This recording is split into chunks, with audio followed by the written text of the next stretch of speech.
Assalamualaikum warahmatullahi wabarakatuh. Perkenalkan, nama saya Maizer Dimas Alfiansyah, NIM 4219171 dari Fakultas Ekonomi dan Bisnis Islam jurusan Perbankan Syariah. Di sini saya akan mempresentasikan tentang mata kuliah Ushul Fiqih bab Ta'arud al-Adillah dan Tarjih dalam aplikasi ekonomi syariah. Pengertian ta'arud.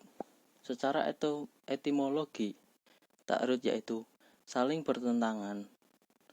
Kata yang dibentuk dari fi'il madhi arud dengan arti menghalangi, mencegah, atau membandingi. Dilihat dari asal katanya, ta'arud berasal dari kata arud. Menurut penjelasan para ahli bahasa,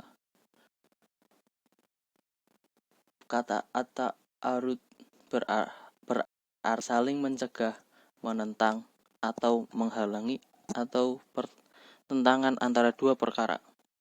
Sedangkan adilah, al-adilah adalah jamak dari dalil, berarti argumen-argumen, dan dalil mardani.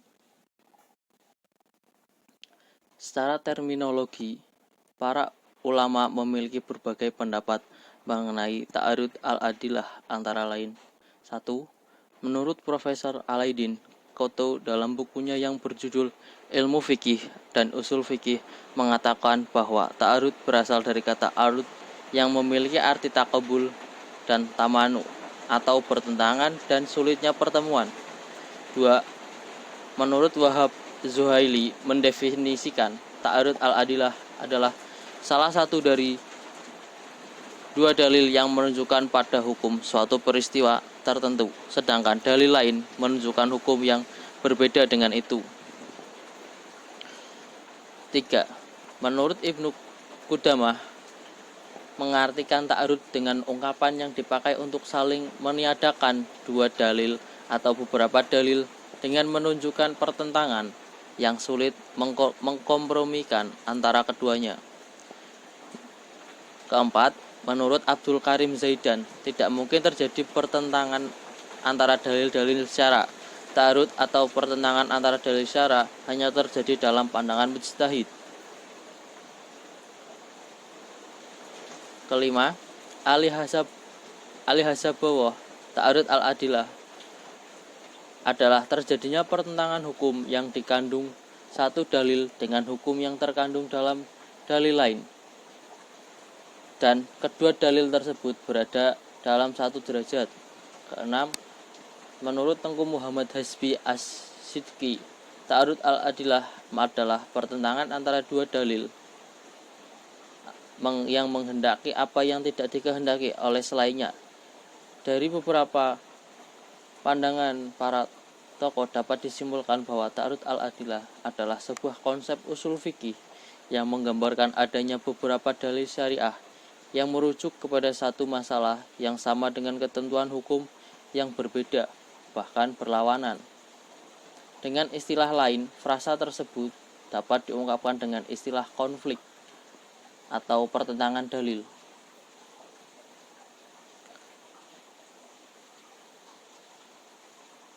Dalil syara yang kontradiksi. Pertama, metode Hanafiyah. Aliran Hanafiyah disebut juga aliran fuqaha karena aliran ini merupakan ahli-ahli fikih. Mungkin terjadi di antara dalil-dalil syar'i ataupun di antara dalil-dalil lain yang tidak syar'i. Jika yang terjadi adalah ta'arud di antara dua dalil syar'i, maka seseorang mujtahid harus menempuh 4 langkah berikut. Yang pertama, menerapkan teori nasah. 2. Menerapkan teori tarjih. 3. Mengumpulkan dan mengkompromikan dua dalil yang tampaknya bertentangan berdasarkan prinsip pengamalan dua dalil lebih utama dan pengabaiannya. 4. Tasakut ad-dalilain. Adapun cara penyelesaian dua dalil yang kontradiksi menurut ulama Syafi'iyah. 1. Al-jamu' wa al-taufiq. Ulama Syafi'iyah menyatakan bahwa metode pertama yang harus ditempuh adalah mengumpulkan dan mengkompromikan kedua dalil yang kontradiksi sekalipun dari satu sisi saja. 2. Tarjih dilakukan apabila mengkompromikan kedua dalil tidak dapat dilakukan. 3.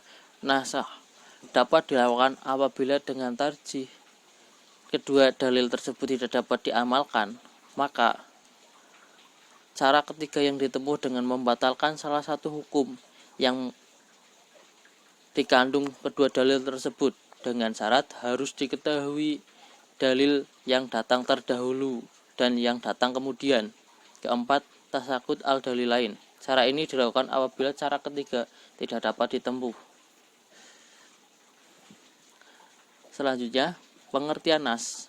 Nas adalah isma fa'il, bentuk subjek dari kata kerja nasaha, dan makdarnya adalah nas. Terdapat beberapa arti kata nas, diantaranya adalah al-izalah, artinya menghapus. Selain itu, nasu juga dapat berarti al-ta'wil, artinya mengubah.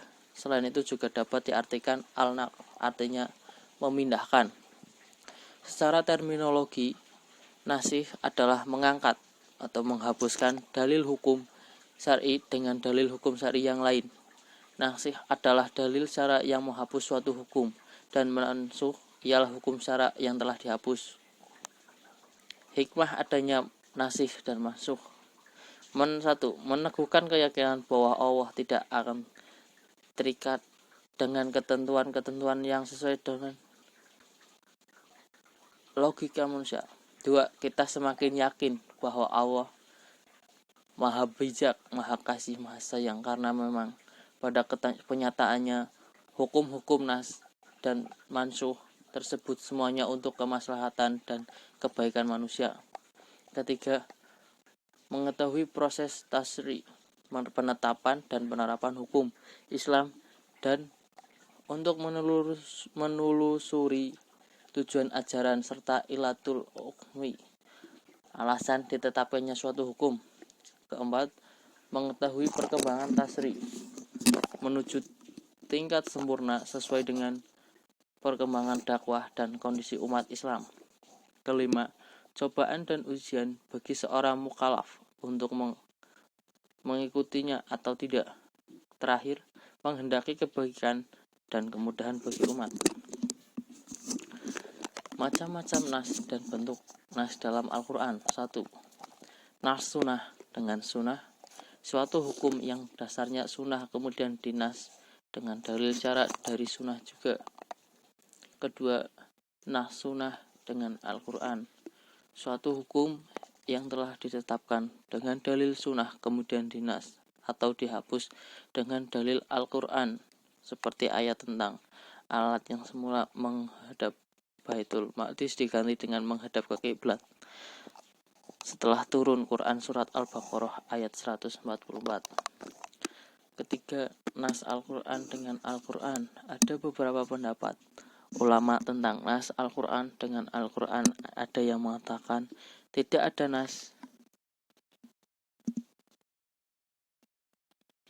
nasih dan mansukh dalam ayat-ayat Al-Quran karena tidak ada yang batil dari Al-Quran.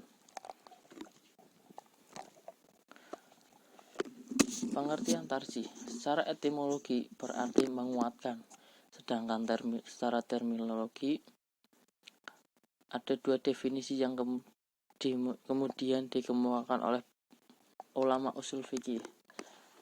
Menurut ulama Hanafiyah, at-tarjihi hawadu rozayadatan la hadal matama salina alal akhri bimala yastakli.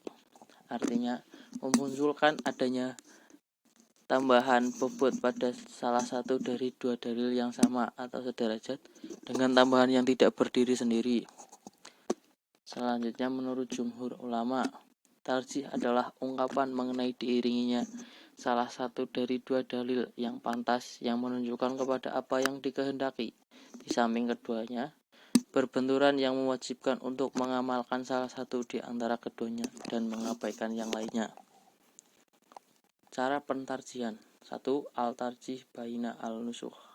Al-tarjih baina al-nusuh atau menguatkan salah satu nas atau ayat atau hadis yang saling bertentangan. 2. Tarjih bain al-aqiyah, ta'arud dengan segala macam cara penyelesaian tersebut di atas adalah pertentangan antara dua dalil syara yang berupa nas. Di samping itu ada ta'arud yang terjadi antara dua dalil syara yang bukan nas, yaitu ta'arud antara qiyas dengan qiyas.